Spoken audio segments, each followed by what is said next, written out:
Last witnesses for their evidence, and we move on now to our next panel. If you could begin by introducing yourselves, please.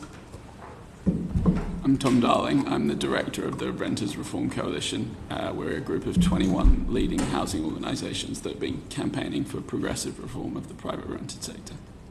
Good morning, I'm Ben Twomey. I'm a private renter myself. I'm also the Chief Executive of Generation Rent. We are the voice for private renters across the UK. Okay, David Simmons. Thank you, Chair. Two very quick questions. The first is around the role of the insurance industry in this sector. So we've heard from constituents, I'm sure many of us, that most landlords' insurers, as part of their checks, will require a prospective tenant to pass the credit check. And if the tenant failed to do that, then they will not insure that property if it's rented to that individual. I'm interested in the view of your members or participants in your organisations about how that issue impacts on the availability of rented properties. So I think you're asking about affordability assessments and the role they play in tenants being able to access housing. Is that right? Rented housing. So it's not so much the affordability assessments. When a tenant applies for the property, the agent will usually, as part of the requirements of the landlord's insurer, put them through a credit check, and if they don't meet that, whatever standard that insurer requires, then the insurer will say you won't get insurance if this tenant is occupying the property, and therefore that's the end of that discussion. So I'm just interested in the extent to which you have come across that as an issue. I think as regards to the bill, we think that those sorts of affordability checks are acceptable, but we think that measures, as you've heard from previous witnesses, that go beyond that can be discriminatory and often look to punish tenants and discriminate against tenants on the basis of their income. So you heard about rent in advance and guarantors. We would like to see a limit to guarantors that says that if you pass an affordability check, then you should not be able to be asked for a guarantor in addition to that affordability check. We're in an interesting situation where you could find that someone's working in a key worker role or an essential worker role and still find parts of the country in which it's unaffordable to live. They probably wouldn't be able to pass some of these affordability checks to enter private renting. That would be fine if there were other choices, options available, but for most of us as private renters, we can't afford to become a homeowner if we want to. We can't wait the 10 plus years to access social housing if we need to. So the only options are we find a way into private renting or we find ourselves in temporary accommodation. We've got 150,000 children living in temporary accommodation right now. So this bill does need to go further to try and address that because it speaks to some of the wider government ambitions around making work pay. It doesn't really help us if we find our income increasing, but before it reaches our pocket, it's been taken off us by the landlord that we're renting from. So the wider affordability questions that I'm sure we'll come on to will be very relevant to the credit checks and the ability to privately rent. Thank you. I might just ask you briefly about the enforcement regime. So it's envisaged that local authorities will be the key enforcers around new rules, new regulations. What's your view about the capacity of that and how that should be resourced? We think that local authorities should be funded on a per privately rented property basis. And we've heard that the government will set out new burdens funding, but we think that actually the funding should be allocated according to the size of the private rented sector in that area. I think one thing that I want to be really clear about is that we support selective licensing and would like to see it enhanced and deepened alongside the new database. And we think that there was a number of changes made by previous administrations to the way selective licensing worked to essentially make it harder for the local authorities to apply for selective licensing schemes. And there's some, I think, quite straightforward changes that this government could make around making it easier for removing the Secretary of State's veto over the schemes, allowing local authorities to actually refer to housing conditions in when they're applying for selective licensing, and also extending the schemes from 5 years to 10 years. We think that would work well alongside the database and not in lieu of the database. If I could take the resourcing point slightly wider, there's a cost of 1.7 billion in the last year to local authorities for temporary accommodation, so for housing people that are no longer in their homes. This bill will end Section 21, so that's really welcome. It's a leading cause of homelessness. Hopefully make some savings to local authorities, as well as the enormous benefit to tenants who are better protected. But there's also a government cost of local housing allowance of about, in the billions in the last few years, which is to give benefits to people so they can afford to privately rent as well. The reason that this bill could go further with affordability is not only to protect people in their own homes, but also to make the government change the way it's resourcing the ways in which it supports people in their homes, moving some of that burden of cost away from the need to pay so much for private renting and more towards a better regulated market which puts limits on the ability to raise rents as landlords. Thank you. Just might pursue that final point. Do you have any financial modelling about the impact on the homelessness budget that would derive from the bill? I don't have any with me, but I can take a look at that and write to the committee. Thank you. Thank you, gentlemen, for coming to speak to us this morning. It wouldn't be a bill committee evidence session if every interest group wasn't telling us that they had a way to improve the bill in some way from different perspectives. So we've heard a lot this morning about the various concerns and how they're being addressed. But in general terms, and particularly given your concerns about the previous government's renters reform bill, do you think this bill strikes the right balance and levels the playing field between landlord and tenant? If I could just start by answering that. I thought, maybe I would just try and introduce the situation in the private rented sector as it is today. So the Resolution Foundation said this year, England's expensive, cramped and ageing housing stock offers the worst value for money of any advanced economy. The private rented sector is the worst of our ageing housing stock. It is the worst of the worst. It is the least secure, the worst quality and the most expensive of the housing tenures in this country, and we have the worst of any major country in the world. That is embarrassing, and that's what we're talking about here. So I think we need root and branch reform, and we are happy that the government has acknowledged that more significant reforms are required than what the previous government was putting forward, but we still think we need to see some changes to the bill to go even further to deal with the scale of the crisis that we're dealing with. To answer, we're delighted that the government is pressing on with this very quickly, and there's a promise in the manifesto to immediately end Section 21, obviously immediately, as quickly as we can get this law passed. We think that's really welcome. It will protect people from homelessness. There's lots of things in the bill as well, which I have no notes on. The bidding wars legislation, for example, seems well written, seems like it's going to make a genuine difference to people like me that experienced being invited to bid on homes just because we reached the front of a queue and the landlord realised they could up the rent.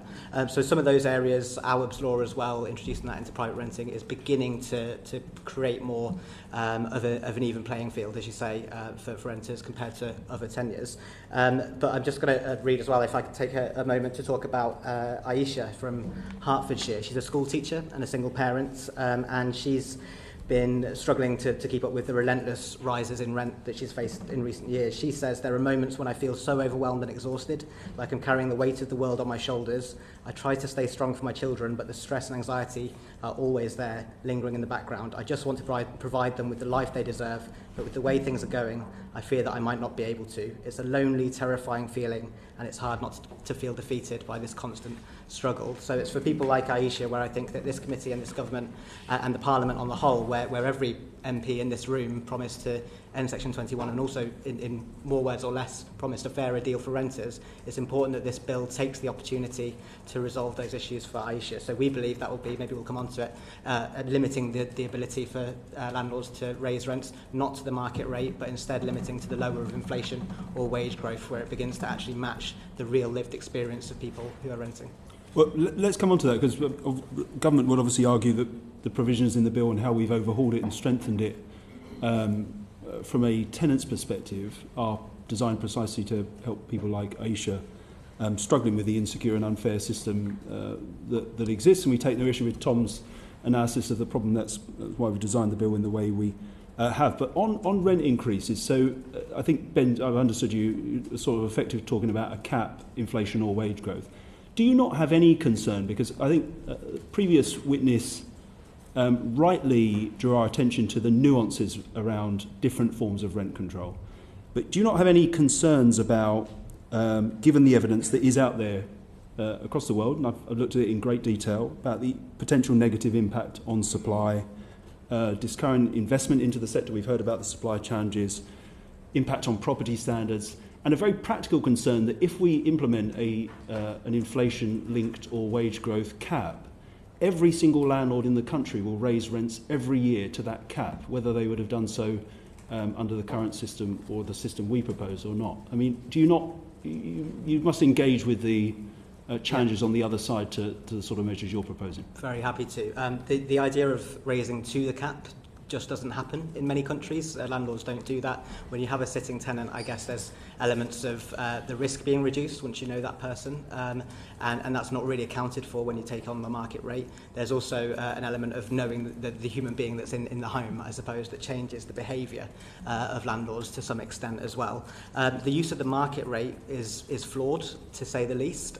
It's not real, it's a made-up number. It's not the actual rent, it's not a transaction, it's not even an agreed rental price, it's the advertised price that a landlord has put out there. More than 1 in 5 homes that were advertised on Rightmove in the last year had to be re-advertised at a lower rent before they were actually let. So that really skews the figures because landlords will seek higher rents to begin with, and then what's actually agreed by the tenant is very different. So looking at actual rents would be useful to understand. That should be recorded on the property database. But the linkage as well, and this relates to the first tier tribunal if it's going to be used as the mechanism to challenge rent increases. At the moment, if you're looking at the market rate, then you would have a lot of confusion. As a tenant or as a landlord, you wouldn't necessarily know where you're going to place the rent rise if you're going to be come out of the tribunal the other end happy with the result. Whereas if you link to inflation or wage growth, whichever's lower, you can place a number on that every year, every month if you want to, and that number, everyone would be empowered as renters to know their rights. Landlords wouldn't risk going to court because they would know that they were within the safe amount that they could raise the rent by, and it would become a much clearer process for everybody, rather than an obscure, complex and financially burdensome process for tenants, for landlords and for the government to implement. If I could just answer the point around supply briefly, if that's all right, Minister. I mean, you heard my analysis of the situation in the private rented sector earlier. It's worth saying that since the year 2000, the private rented sector has doubled in size. And those are the outcomes we're dealing with now. It's the worst tenure in the worst economy, worst advanced economy, and that is after 20 plus years of investment ploughing into the sector and it growing massively. So I think we are living right now the experiment of what happens if you try to cannibalise the existing housing stock and turn it into an ever-increasing private rented sector. Although we want to transform the system, but yeah. We want to That's under the old system. We want to transform the system. Of course, yeah. And I just, in the time we've got left, just move us on to, because it's an element of the bill that I think is important and gets often overlooked: rent repayment orders. My experience, and we had a quite extensive discussion on this in the previous government's renters reform bill, but my experience has been that enforcement is particularly effective where you have local authorities geared up and tenants able to exercise their rights through rent repayment orders. Can you just sort of general comment on whether you think we've gone far enough in trying to expand and strengthen the rent repayment order arrangements under the bill? Yeah, I'm happy to answer that. So rent repayment orders, I mean, we were very supportive of expanded use of rent repayment orders when we worked on the previous government's bill. I think that they are a great opportunity for tenants to avail themselves of the possibility for compensation. Some of the awards, which have been increased by the government, could potentially be life-changing amounts of money for most renters. So half of renters have no savings. That's something I, as a renter, try to keep in mind, but someone who's very much not on the front lines of this crisis, try and keep in my mind the whole time. If you're getting a big award in terms of compensation of 1-2 years rent repayment because your landlord's done wrong, that is a potentially life-changing sum of money, and so we're very supportive of that. One thing I think you're right to identify that enforcement works best when the tenant is incentivised to work with the landlord. I think that actually works best when the problem is ongoing and the tenant is in situ in the tenancy.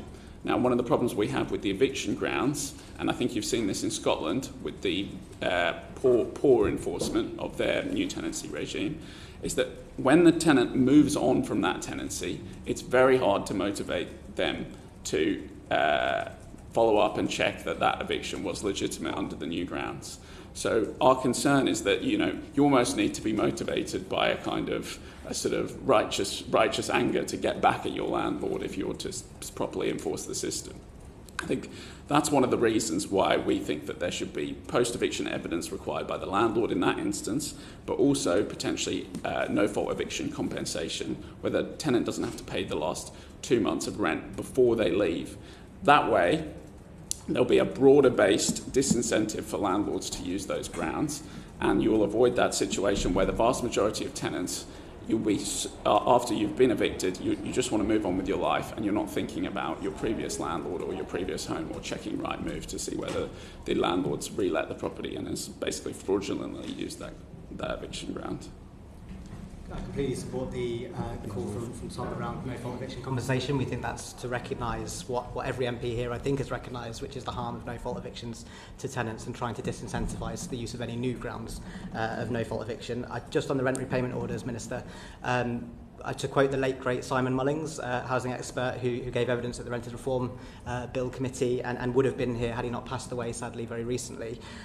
He talked about an army of tenants who could be ready to enforce this legislation. That only works if it's really clear what their rights are, and it's very straightforward as a route to achieve that compensation or that repayment of rent. One of the areas that could be strengthened, I'd suggest, would be that at the moment, if for not registering with the database or with the Ombudsman, the redress scheme, a landlord needs to have repeat offences before a rent repayment order is available.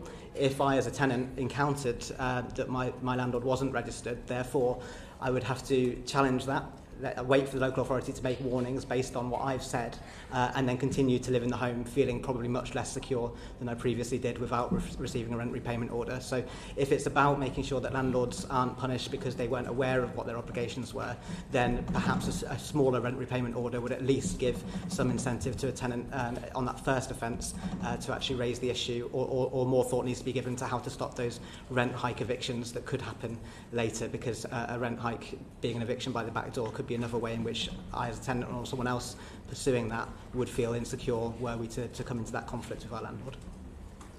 A large number of members want to come in, so brevity would be helpful. Lola McAvoy. Thank you. It's really interesting to hear evidence, and thank you for raising Aisha's story, because it makes a real difference to us as committee members. Good landlords are welcome in this, good tenants are welcome in this. What do you see as an opportunity for your people you're representing to support the work of the landlord database? What is the best way that we can make sure that it affects people like Aisha? There's relating it to rent repayment orders would be useful. I think if there's a way in which tenants or tenant groups can access the database to make sure that their own landlord or landlords in certain areas are compliant with the database would be helpful.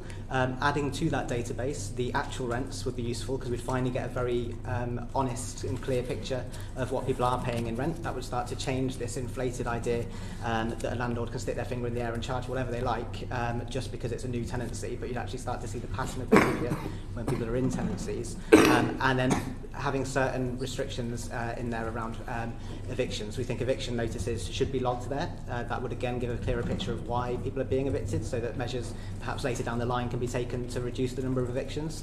They'll have to have a reason now, which is really helpful in the bill, because at the moment we just don't know why landlords are evicting. We know it coincides far too often with complaints made by a tenant, but we could continue to track that through the database. We think that landlords should be restricted from making evictions or even making rent hikes, like making those claims against tenants if they haven't registered with the database and if they haven't registered with the redress scheme. I'd agree with all of that, and I'd also just say I know the government intends to set out what will be in the on the database in secondary legislation, but I think through this process it would be helpful to have a steer from ministers potentially on what they intend to be on the database. Tom Colling. Thank you. A couple of things to ask on this one. First of all, I'd like to hear your views on some of the arguments that the first witnesses made around assured short-haul tenancy abolition, sort of removing some security from tenants, particularly students, but also just other people that have longer tenancies. And then just on your point around the idea of limiting rent increases to wage growth or inflation, is there not a counter-argument, or how would you respond to the counter-argument, I guess, that would just lead to landlords setting much higher baseline rent between tenancies, knowing that they wouldn't be able to necessarily increase it so much within a tenancy? Well, I'll take the first point around the lack of the lessening of security. So, similar reforms in Scotland have led to an increase in average tenancy length. I think the idea around that abolishing fixed-term tenancies will lead to Airbnb light, I think that we heard earlier is a ridiculous idea in my opinion, because clearly the people proposing this haven't been through joining a tenancy and recently, because it is an incredibly stressful experience, and the last thing you're thinking about is as something you would do to go on holiday or only stay for 2 months. There's been no evidence of it in Scotland, despite similar reforms being in place there. So I would dismiss that. And I think the ability to leave the tenancy to be used in very rare circumstances where you realise there's some black mould that you didn't see, that was being hidden from you when you viewed the property, or you have a change in personal circumstances, serious personal circumstances. That's an essential protection to be used by tenants in very, very rare circumstances. And I think actually the arguments around this are more about landlords. They would prefer to have this certainty of 6 months rent up front. I'm sure they would, but actually we think that the balance on that particular point the government's got right at the moment. Just to quickly add on that point, the point made by the letting agents around someone that could be on a 2-year fixed-term contract right now, who would find themselves then at risk of a form of no-fault eviction by the end of 1 year. That's a valid concern. We'd welcome their support in calling for a longer protected period in that case from no-fault evictions. So at the moment there's 1 year in the bill. We welcome that security for renters, but doubling that to 2 years would be very welcome to make sure that those contracts don't find themselves, people on those contracts don't find themselves disadvantaged. And just to address the point around the rent stabilisation measures, it's important that the vast benefit to potentially millions of private renters is weighed against any potential disadvantages, and so millions of renters being able to find themselves better protected from arbitrary evictions through a rent hike, better protected from the being driven into debt, poverty and homelessness is an enormous success. In Scotland, where they've had measures like this recently, there wasn't an enormous increase in the market rents that was disproportionate to what has happened in England or Wales or indeed in Northern Ireland. It was a similar tracking of the rent inflation when it's new tenancies.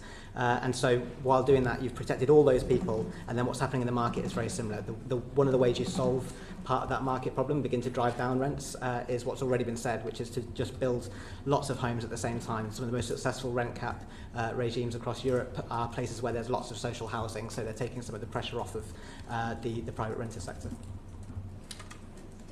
Claire Hazel Group. Thank you. And thank you both for joining us today. It's so important to hear renters' voices here in Parliament as we discuss this crucial bill. So a simple question from me. Do you believe that, as is, this bill would improve the lives and make things fairer for the millions of renters across our country? Yes. Simply put, yes. I think, we'll be pushing for a number of places where we think the bill should go further, and things where we don't quite think the government's got the balance right. But the groups in our coalition have been campaigning for this change since the promise was first made, nearly 6 years ago now. And so we think that it is a really important change to our housing system. Yes, our homes are the foundations of our lives. This gives us some much needed security and should drive up standards and quality as well. As I say, we're worried about affordability within this, but the main reason is that you've probably never heard about renters so much as politicians as in the last year or two. That's because things have got so desperate. We're worried that if there's some improvements to renting, suddenly we lose our ability to have spaces like this where we can begin to make change. So if this really is a once-in-a-generation opportunity to make that change, then we think you should cover all bases and just make sure that no one is finding themselves homeless or in poverty or in debt because of the fact that they've been forced into private renting. Thank you. Carla Denny. Thank you. Thank you, Chair. You'll notice I've got a theme on rent affordability, but this is probably my last question on that theme. I'm aware that the Renters' Right Reform Coalition would like to see a National Rental Affordability Commission to look into options for rent controls, reflecting on what one of the previous panellists said, that of course rent controls isn't a single thing, that's an umbrella term for a very wide spectrum of possible interventions. So I wondered if Tom, but Ben as well, if you've got anything to add, wanted to expand on how a National Rental Affordability Commission might work to figure out what the best solutions would be. Well, I think Ben touched on it there, which is to say that the literature shows that where different types of rent control have worked best is in combination with a bunch of other policy levers, and that includes in particular supply of social housing. And we think that it would be sensible if the government is continuing to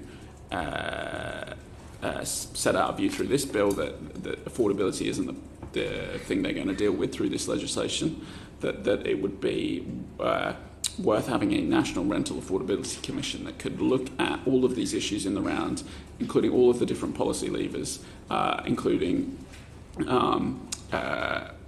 local housing allowance, housing benefits, supply of social housing, different forms of rent controls to bring down rents relative to wages, and make renting more affordable, which kind of feels like a pipe dream at the moment, but shouldn't be. That should be our aim. And so we think that that sort of commission, if the government's not going to take forward affordability in this bill, that might be a place where they could look at all of those different policy levels, which cut across different government departments, it should be said, might be a way to take that forward. Yeah, I just add on that point. The idea of rent regulation being a scary thing is not new, and it's something that's hammed up by the landlord groups who obviously do want to make as much profit as they can, but they don't have a right to make profit, they have a right to seek it. And in this market it's so broken because, unlike lots of other types of markets, the landlord can just click their fingers and say, I'm short £100 this month, I'll get it off my tenant. And the tenant will usually be forced to pay or have no other options unless they want to leave the home or even become homeless. So it's a very broken market. We did used to have regulation in many ways in the country more than 30 years ago. Things haven't got better since then. So the practice, the trial that we've had of not using these measures hasn't really worked for people. But these are all things that a commission could look at, or the bill could just take some quite straightforward measures. Similar to the energy price cap, we recognise that energy is essential for our homes. Our homes are also essential for our homes. So we should probably think about some common sense solutions to that. One final question. I just wanted to briefly ask, continuing the theme around rent controls, rent stabilisation. The reforms introduced in Scotland have had lots of benefits, but introduced rent controls in the way that we're not proposing to through this bill. What would your explanation be, given you said we shouldn't worry in any way about rent controls of any form, if I've summarised you correctly? What would your explanation be for the fact that rents have risen faster in Scotland than anywhere else in the UK, including London, since those reforms were introduced? I'm happy to answer that. So I think that there's been I would argue that it's obviously we've been talking a lot about Scotland, and you'll hear from Rent Better, I know later, who've done who've written the book on it essentially. But and highlight that issue in the report. Yeah. Our view would be that where these systems have worked. They've been part of a broader strategy which sets a clear direction for both tenants and landlords. I'm sure you'll have other landlord organisations here today who will talk about the need for certainty. There definitely hasn't been that in Scotland. There's been political instability, and there's been chopping and changing the policy every couple of years, essentially. From the 2017 reforms, the pandemic freeze, then the rent cap, and now moving to a system of between tenancy rent controls and the latest political instability. I'm sure landlord organisations will tell you that that makes it very difficult to have any certainty about what you're doing with regards to rent levels in the future. And we would argue that a government with a big majority early on in its term, if it was to set a clear direction on what the policy will be, landlords would be able to deal with that. And you see that in European countries where there are big landlords who do just fine under systems where there are rent caps. But you don't dispute that rents have risen faster in Scotland than anywhere else in the UK since those rent controls. Sorry about that. We've now hit the deadline for this session. Thank the witnesses very much for coming, and we have to move on to our final witness.